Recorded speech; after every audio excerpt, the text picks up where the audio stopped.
Dozens of people have been detained by police in India as hundreds took to the streets of New Delhi to protest against toxic air.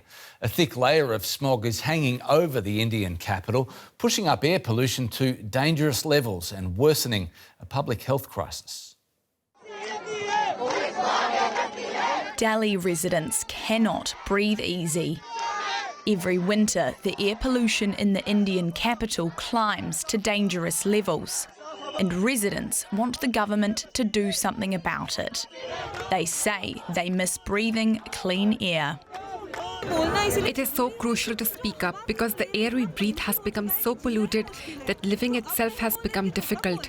We keep hearing about plans to reduce pollution, but it's only got worse over the years. Every government says they will do something, but the only thing they are doing is manipulating the data. Nothing is happening other than that.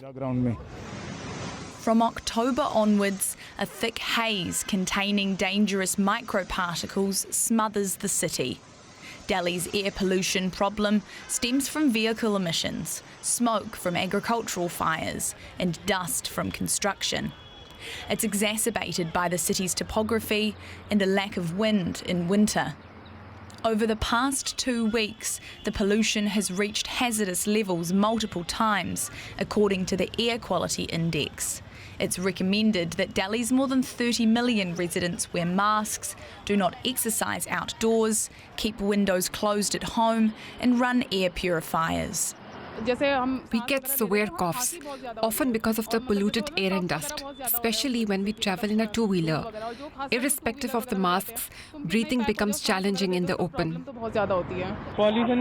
We must wear masks for our own safety. Our eyes are also getting infected due to the pollution. Our eyes are burning because of this. While the local government has an action plan it says will tackle pollution, protesters accused politicians of inaction. Tensions on the issue are high, with dozens of people arrested and taken away in buses during the protest. Demonstrators hope the public display of frustration will lead to change and eventually clearer skies. All right, let's speak to Jyoti Pande Lavakare. She's an environmental activist in New Delhi and the author of the book, Breathing Here Is Injurious to Your Health. Great to speak to you, Jyoti. Can you begin by explaining to us the effects pollution is having on people's health there?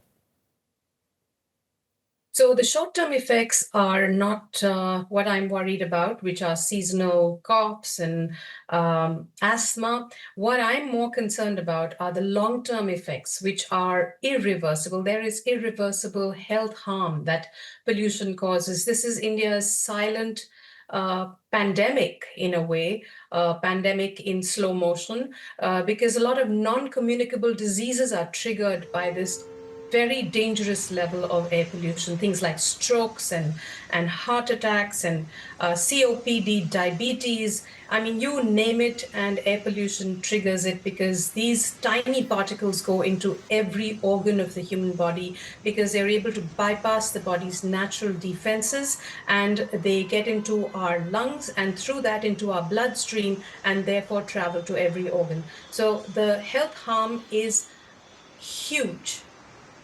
It's a pretty grim picture you paint. What is the government doing to combat pollution? Unfortunately, the government is not doing enough. It is not doing the right things. I think we were very hopeful that this government, because earlier the state government and the central government were two different political parties. When the same party that was in power in the center came into power in the states, we were actually more hopeful because now, as they call it, there was this double engine government. And I particularly was very hopeful that now we will see some really strong action on pollution. The only way to reduce pollution is to cut emissions, and that is not being done. In fact, what this government seems to be doing is managing perceptions, managing optics. There are images that we see of sprays, water sprayers being sprayed around air pollution monitors. So they're trying to show that pollution levels have come down where in fact they have not come down. And this is more dangerous because now people think that there is less pollution and they're not out. Today there is a big outdoor concert, there are cricket matches. People are not being told how dangerous it is to be outside, and they're not masking up. China is often quoted as an example of a country that was able to control pollution. What sort of actions did China or other countries take that have actually helped tackle the problem?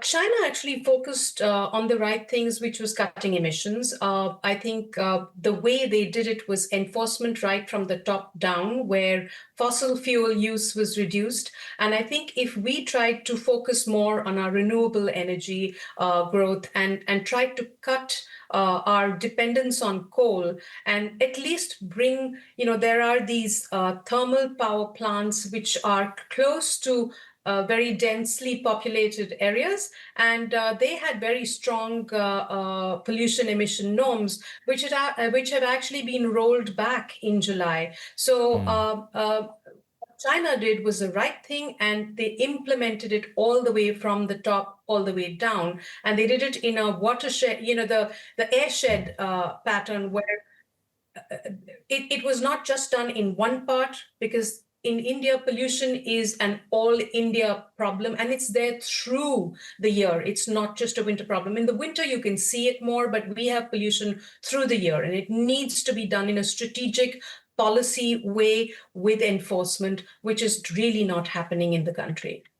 Environmental activist Jyoti Pande Lavakare from New Delhi, thanks so much. Welcome.